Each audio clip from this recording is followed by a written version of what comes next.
Welcome back to IAEE TV, sponsored by TMS. I'm Bob Fryer with CNTV, and our good friend Nancy Drapeau, VP of Research at CEIR, is joining us now. Nancy, good to see you. I'm always happy to see you, Bob. Last time we spoke, I think, was at CISO, Yes. maybe 9 months ago or something like that? It was in the summer, August. Oh, right? my goodness. Philadelphia. What a memory you've got. There we go. So much has happened since then. I just was speaking with Marcia Flanagan from IAEE. Talk to me a little bit about this, what would we call it? Collaboration, symbiotic relationship? There's a new sort of partnership, if you will.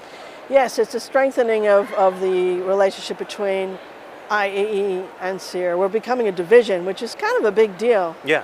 So it's a very exciting move for CEIR and for IAEE. IAEE members have always had access to our CEIR library, but by virtue of becoming a division, inevitably there'll be a focus on topics that might not necessarily have been focused on moving forward. For example, the international scope of the International Association of Exhibitions and Events. You know, I would anticipate in the future that we'll be expanding research to other geographic markets. So they, in essence, they get to ask you what they want you to ask and research and find out to help them better collaborate with the people that they work with? Well, I mean, there's always been that input. Yes. Through the council, the CEIR Research Council, with representation from IAEE and other organizations, but certainly that division status certainly gives them more influence, I would expect. But ultimately, CEIR's objective, and the brand's not going to go away. It has brand equity, and it is a tremendous benefit to IAEE because of the reputation for the research that CEIR does. The CEIR index is like the Dow Jones Industrial, right? You know, everybody, including like the Federal Reserve, weighs in. General business media outlets like Bloomberg and others come to CEIR to discern, you know, how the industry is performing. And other research that we do from CEIR's perspective, looking at like the attendee and exhibitor engagement report series. Exactly. Is, you know, our purpose is to provide objective research so that stakeholders understand the lay of the land. Our only mission is to do things well, objectively. We're not trying to sell anything other than looking to the areas of strength and weakness of the channel to try to give stakeholders that perspective on how to reposition what they're doing to grow. Well, Nancy, we couldn't have picked a better time for you to be joining us here at IAEE TV because there are new reports that are just being released. I think we talked about it before, but tell me, in a Reader's Digest kind of version, what some of this new research, I think there's 8 reports that have come out about attendee experience and so forth. What have we learned? Okay, so from a Reader's Digest perspective, this is a repeat of research that we did in 2017. And the motivation of running this research is to give a snapshot of what engagement tactics are working now, post-COVID. So that being a definition of what generates high attendee use, what's found to be effective in supporting exhibitor investments in the channel. So yes, there are 8 reports in this series. There's 4 that are really reports that both exhibitors and organizers should be reading.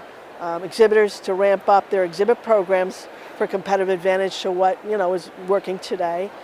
And the other 4 reports as well are useful to organizers to understand how to leverage common areas on the show floor to maximize the experience, attendee engagement on the show floor.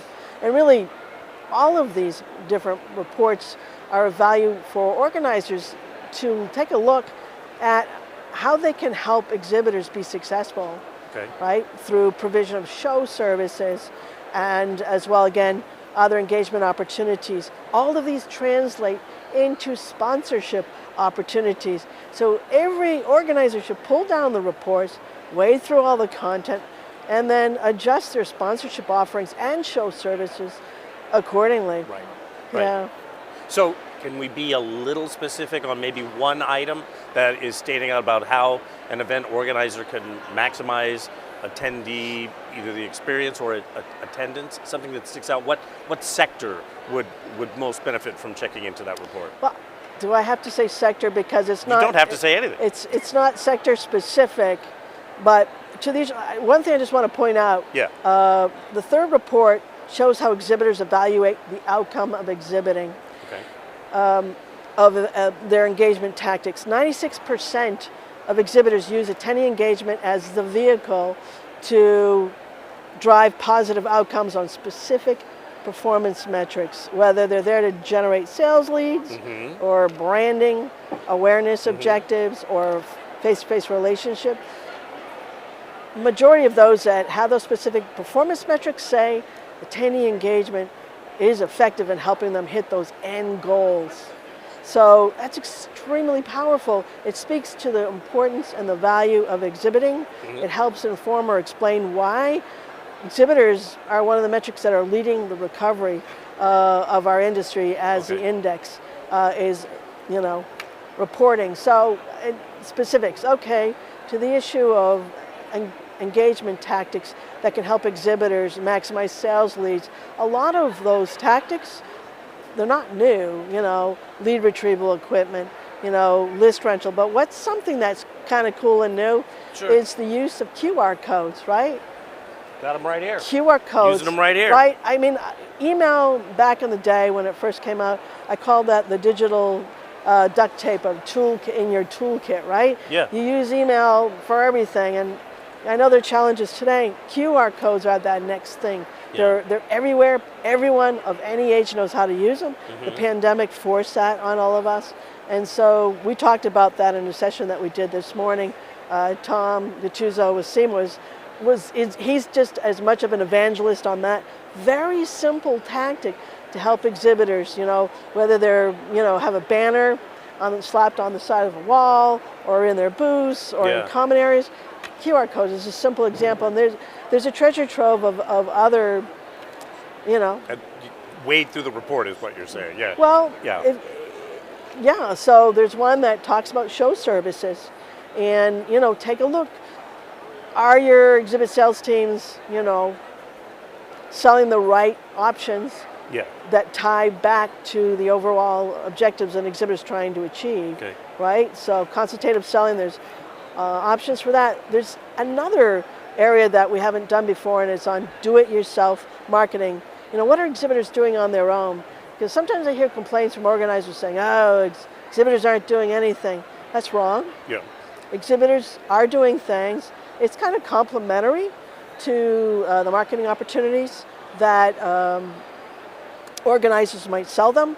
But one interesting aha for pre-event marketing is a minority of exhibitors use social media influencers, and it's like one of the top-ranked effective elements to their do-it-yourself.